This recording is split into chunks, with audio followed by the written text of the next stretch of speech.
baginda Rasulullah SAW menyebutkan dua perkara penting dalam mencari ilmu. Yang pertama ilmu, yang kedua adalah adab dan juga akhlak. Adabani Rabbi fa ahsana ta'dibi. Allah mengajarkan adab kepada saya dan ia adalah sebaik-baik adab, kata baginda Rasulullah sallallahu alaihi wa ala alihi wa sahbihi wasallam. Adab yang menjadi buah kepada ilmu dapat dilihat daripada sikap para sahabat kepada baginda Rasulullah sallallahu alaihi wa ala alihi wasallam, bagaimana beradab kepada baginda Rasulullah sebagai guru kepada mereka dan sebagai nabi kepada mereka. Oleh sebab itu dilihat para sahabat bila mana ada bersama dengan baginda Rasulullah, katanya ka'anna ala ru'usihim at-tair, seakan-akan ada di atas kepala mereka burung yang sedang hinggap di kepala, jadi anggap batu. Karena apa? Terlalu khusyuknya, tenangnya mereka ketika berada di hadapan baginda Rasulullah sallallahu alaihi wa ala alihi wasallam. Al-Imam Syafi'i bila mana belajar di hadapan Imam Malik, katanya saya enggan untuk membuka lembaran buku dengan suara. Kita punya buku ini kalau ada bunyi macam tu. Imam Syafi'i mengatakan, saya bila mana membuka lembaran-lembaran, saya buka perlahan-lahan agar supaya suara lembaran itu tidak mengganggu konsentrasi Al-Imam Malik ketika sedang mengajar. yakni ditunjukkan sikap adab oleh murid terhadap guru yang tidak akan berjaya tanpa adanya adab. Tidak ada barakah kepada ilmu tanpa adanya adab.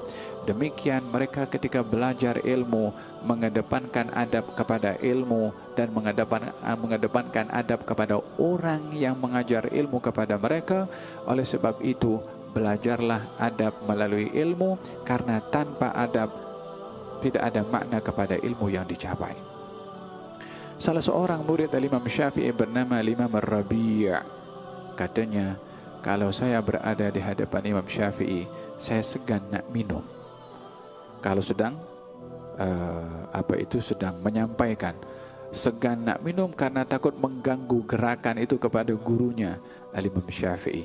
Ini yang didapat daripada mereka yang belajar daripada para sahabat Nabi Muhammad sallallahu alaihi wa ala alihi wasallam, gabungan antara adab dengan ilmu kepada guru yang mengajar. Sayyidina Abdullah bin Abbas radhiyallahu anhuma datang ke rumah Zaid ibn Thabit sebagai sahabat senior, dua-dua sahabat, namun Zaid ibn Thabit senior daripada Abdullah ibn Abbas.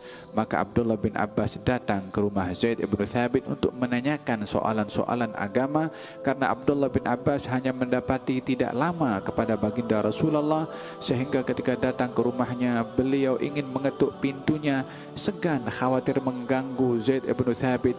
Duduk di hadapan rumah Zaid ibn Thabit sehingga lama Zaid ibn Thabit tidak keluar karena tidak sedar kalau di luar ada orang sedang menunggu.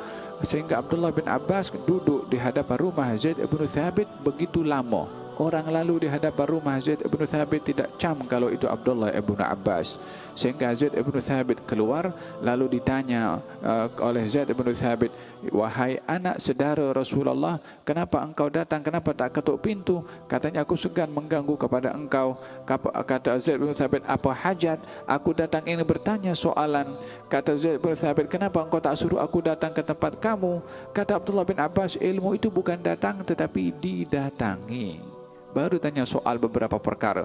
Zaid ibn Thabit waktu itu berjalan pergi jenazah bersama dengan Abdullah bin Abbas, dipandu kendali onta atau keledai yang ditunggangi oleh Zaid ibn Thabit oleh Abdullah ibn Abbas sebagai khidmat, layanan dan juga adab kepada ilmu dan juga kepada orang-orang yang berilmu. Hadirin dan hadirat yang dirahmati oleh Allah Subhanahu wa taala, ilmu tanpa adab, ilmu tanpa akhlak tidak akan sempurna. Tidak ada barakah kepada ilmu. Adab tidak boleh dicapai kecuali dengan ilmu juga.